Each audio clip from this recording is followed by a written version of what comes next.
Ну, два младенца в утробе матери. Вот. Близнецы. Один верующий, второй неверующий. И они тоже спорят о картинах мира. Вот. И неверующий к верующему говорит: как ты можешь верить в жизнь после родов? Ведь оттуда никто не возвращался.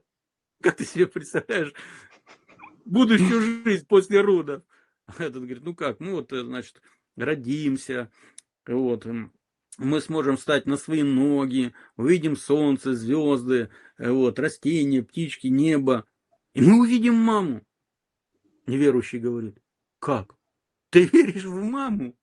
Как ты себе ее представляешь? Ведь ее никто из нас еще не видел. А верующий младенец говорит: ну как?